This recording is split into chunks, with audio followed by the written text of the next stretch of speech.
Hello everyone, শুভ সকাল সবাইকে। তো আমি আজকে আমাদের পাহাড়ি স্টাইলে মাছ রান্না করব। তো আমি প্রথমে মাছটাকে ছোট ছোট করে পিস করে কেটে নিয়েছি। তো এবার লবণ আর হলুদ মেখে আধা ঘন্টার জন্য রেখে দেব। তারপর আমি মশলাগুলি রেডি করে নেব। মশলার মধ্যে থাকছে রসুন কুচি, পেঁয়াজ কুচি আর লঙ্কা থেঁতো। তো আমার রসুন কুচি, পেঁয়াজ কুচি, লঙ্কা থেঁতো হয়ে গেছে। এবার সামান্য পরিমাণে তেল দিয়ে হাত দিয়ে ভালো করে মেখে নেব।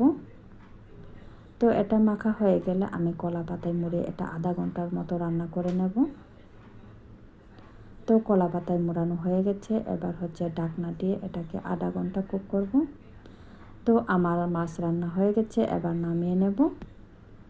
তো আজকের ভিডিওটা এই পর্যন্তই। সবাই ভালো থেকো, সুস্থ থেকো। সবাইকে tata, bye bye and take care.